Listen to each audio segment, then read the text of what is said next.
Welcome to Crime Cafe. Today I'm bringing you a weekly crime on Kyle Moorman and his 3 children. They have been missing for a little while. I have been following this from the beginning and the outcome is tragic, and I want to bring you everything that we know so far. It has been officially confirmed that the 4 bodies pulled from a pond in Indianapolis were that of 27-year-old Kyle Moorman and his 3 children.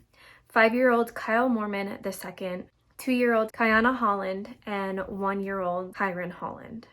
Kyle and his 3 children have been missing since July 6th, 2022. And I distinctly remember when this case was brought up in one of the missing persons Facebook groups that I belong to.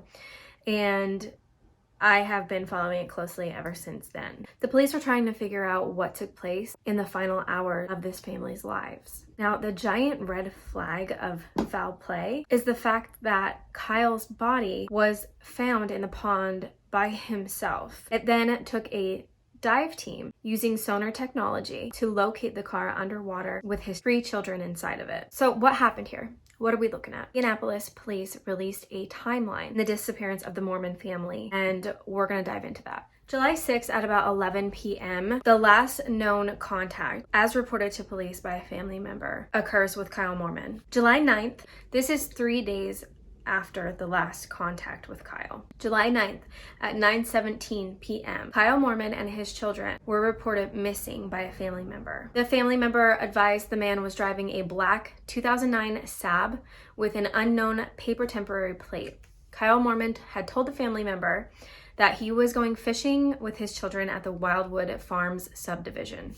And to be clear, this is night fishing, so it was 11 o'clock p.m., and he was taking the kids to go night fishing. Pretty sure that they slept in his car while he night fished. That is what I concluded in that. So the next morning, July 10th at 9 a.m., detectives searched the area of Wildwood Estates in the 7700 block of Southeastern Avenue near a retention pond around the housing area. Investigators checked 12 different retention ponds for any points of entry that could have been made by a vehicle. Due to fencing, residential structures, and large stone landscaping around the ponds, it was determined that a car could not have entered any of those ponds. That same day, July 10th at 11 a.m., a detective familiar with the area identified a large retention pond called Sloan Ditch, located at Hunter Road as a possible search location. Detectives found a path to the pond had recent vehicle traffic with tire tracks in the mud and disturbed brush. Along the drive path, a fishing pole was located. Photos were taken of the fishing pole and marked with a GPS map marker. Detectives walked the entire area of the body of water and noticed that there were fresh tracks into the water on a makeshift boat ramp. The officers concluded their search at approximately 12:30 p.m., taking the fishing pole back to the missing person's office. Now, this is where I noted, why didn't they search the pond? If there were tracks going into the pond, why? I know that it takes resources and money and all of the things, but time is the most important thing here. So I find it odd that they didn't immediately search that pond when they found tracks going into the pond. That same day, July 10th at 12:40 p.m., detectives contacted Kyle's family. The family advised Kyle had custody of all 3 of his children and reported Kyle had no mental illnesses, no drug abuse, and had made no threats of suicide or threats to harm the children. I haven't seen anything on the children's mothers. I don't know anything about that. If you know about the children's mothers, please leave that in the comments below. Just 20 minutes later, July 10th at 1 p.m., detectives checked jail records for Kyle Moorman and Department of Child Services for possible location of the children. Hours later, that same day, July 10th, at 6:45 p.m., posters of Kyle Moorman and his children were made and sent out department-wide. 10 minutes later, at 6:55 p.m., posters and photos were sent to public information offices to release to the media. Information was also released on social media and to the local media. At 7:07 p.m., detectives contacted the last known person to speak with Kyle on the phone, and the individual advised nothing seemed out of place. The person said the children were asleep in the car, and Kyle advised his phone was going to lose battery.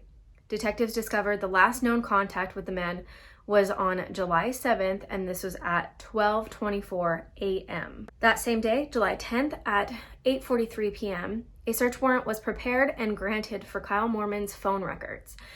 A search warrant was also sent to his phone carrier. Then at 9 p.m., detectives attempted to locate the missing vehicle plate number in the license plate reader system.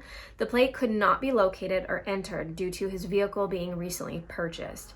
So detectives reviewed over 2,500 images in an attempt to locate the vehicle driven by Kyle. The next morning, July 11th at 9 a.m., a request is sent to Kyle's phone carrier for a phone ping and historical data for his cell phone. An hour later, at 10:06 a.m., an anonymous tipster stated a black Saab station wagon with a loud exhaust was eastbound on 79th Street east of Fall Creek. Detectives followed up with a sighting, but the tip was unfounded. A few minutes later, at 10:21 a.m., phone pings began on Kyle's cell phone.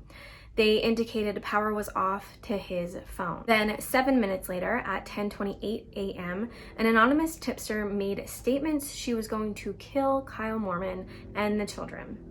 Detectives followed up to this sighting, but the tip was unfounded. When I read that, I was like, what? Seriously, what?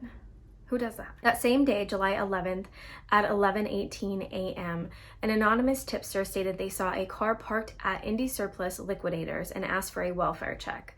Detectives followed up to this sighting, but the tip was unfounded. 1 minute later, an anonymous tipster stated an individual saw a possible matching vehicle Friday at 7:15 p.m. in Indianapolis. Detectives followed up to this sighting, but that tip was unfounded. That same day, July 11th, at 1 p.m., the Boone County Sheriff's Department was called to the Cracker Barrel located in Zionsville. A cooperating individual believed that Kyle Moorman and children were on the restaurant's surveillance camera.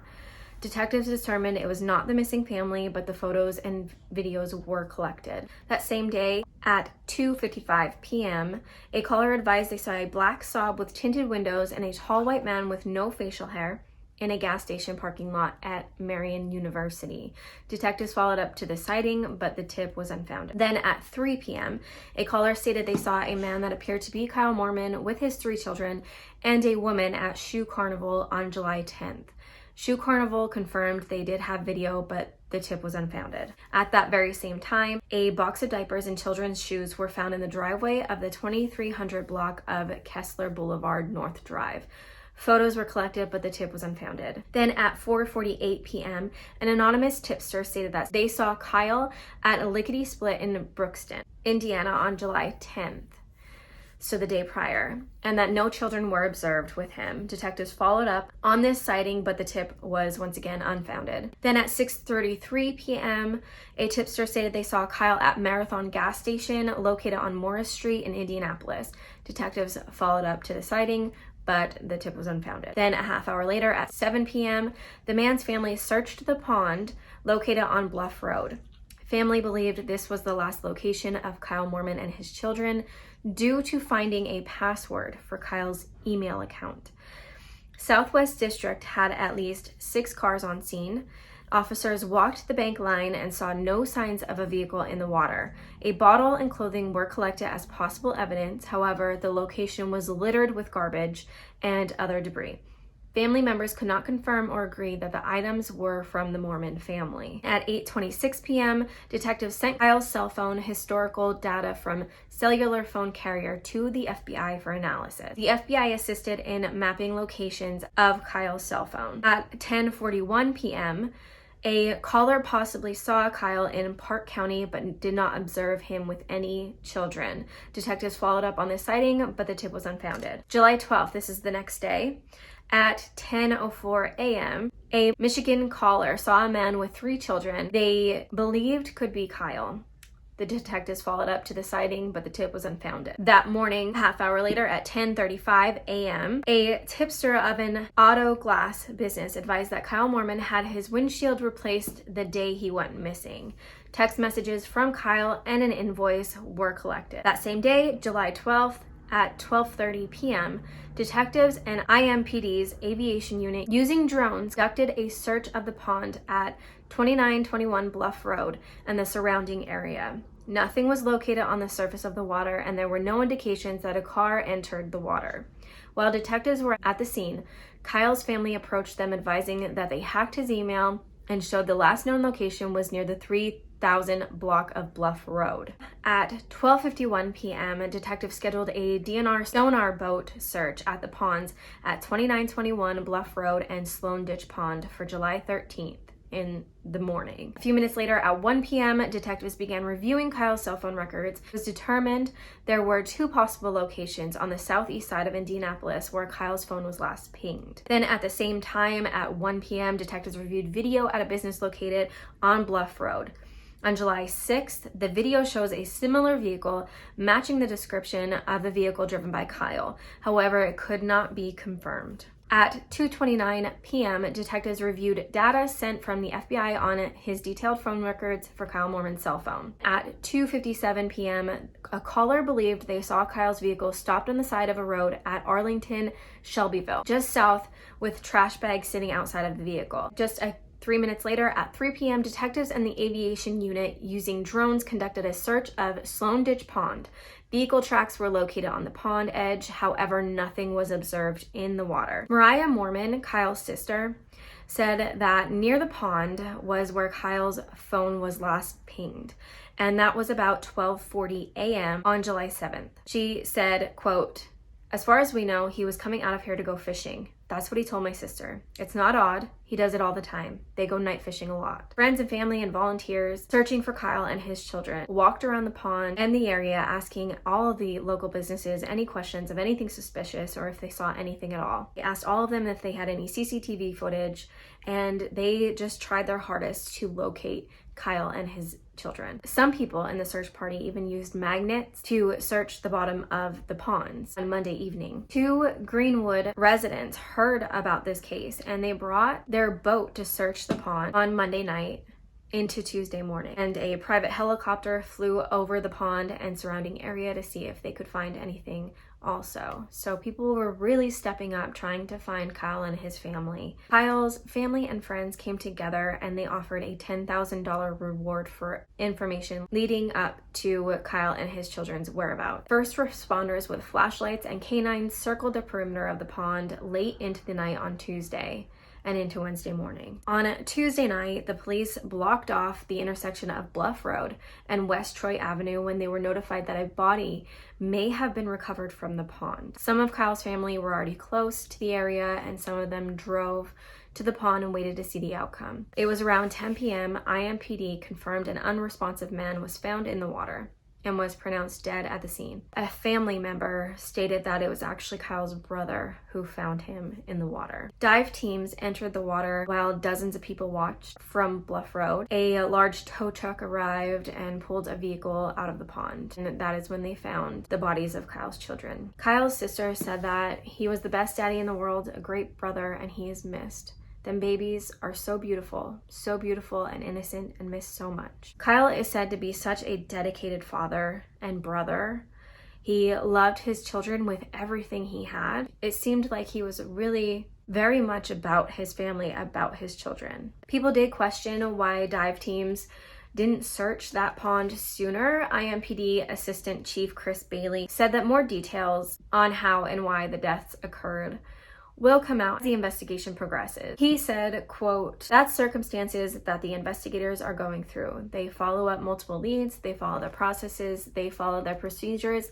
As we piece this all together, we'll know more about the whys and hows that led us here tonight and other locations we've been at as we investigate." That is the timeline that the police have released to the public, and it is such a sad outcome. Now, Kyle seems like very much a family man, and he was going there like he had done multiple times before with his babies.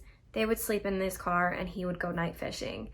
And he had talked to someone around 12:30 that morning, and that's when his phone was last pinged to that area. So what happened in that time? If you have any information or you have any ideas or have read more than what I'm covering here, leave that in the comments because I would love to have a discussion going about this and keep this updated to see what we find out. The fact that Kyle was not in the car with his kids and he was by himself, I think it is important to know if the driver's side window was open when it was under the water, different things like that. It's so important to look at all aspects of this case. They can think that there is foul play. They also need to eliminate any possibility that Kyle was in that car at one point going into the water. They just need to eliminate those things. And maybe they already did. They probably already did. I mean, who am I? So then the next question is, who did it? And why would they do that to an entire family? So I'm gonna keep my eye out on this case. It is terrible. It's an awful case. And I really, really hope that they get justice for this family because it's terrible. Thank you guys for tuning in. Like this video if you like this type of weekly crime, and subscribe if you haven't already. And thank you so much for giving me your time.